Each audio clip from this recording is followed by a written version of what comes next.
రాష్ట్రంలో తెలుగుదేశం పార్టీ బీజేపీతో పొత్తు పెట్టుకోవడంతో ముస్లిం ఓట్లు దూరం అవుతాయనే భయం కూటమికి ఏర్పడింది. అందుకని దాన్ని సరిదిద్దుకునే భాగంగా అనేక ముస్లిం సంఘాలని తీసుకొచ్చి రహస్య సమావేశాలు జరపడం, ఆ నాయకులకి ఎంతో కొంత ముట్టజెప్పి వాళ్ళ చేత తమకు అనుకూలంగా ప్రకటనలు ఇప్పించడం, తమకు అనుకూలంగా ప్రసంగాలు ఇప్పించడం చేస్తూ ఉన్నారు.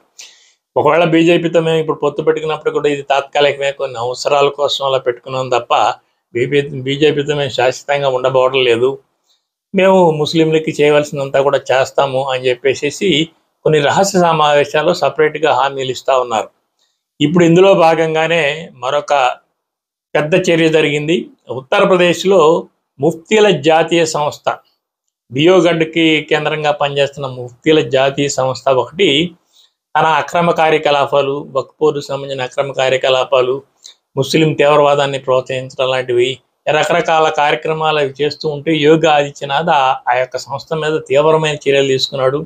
దాని ఆస్తులు జప్తు చేశాడు. దాని కార్యకలాపాలు అక్కడ పూర్తిగా నిలిచిపోయాయి.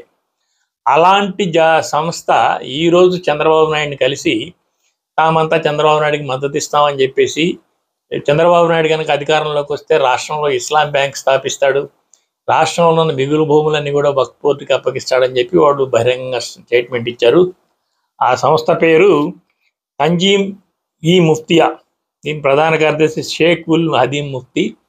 ఇది ముఫ్తీల జాతీయ సంస్థ. రాష్ట్రంలో మిగులు భూములు వక్ఫ్ బోర్డుకి ఇవ్వడం అనే ప్రమాదకరమైన హామీ ఇచ్చినట్టుగా వీళ్ళు చెప్తా ఉన్నారు. బహుశా అదే జరిగితే చాలామంది తమ భూముల మీద హక్కులు కోల్పోయే అవకాశం ఉంది. ఇప్పుడు ల్యాండ్ టైటిలింగ్ యాక్ట్ గురించి తెలుగుదేశం పార్టీ పెద్దగా ప్రచారం చేసింది.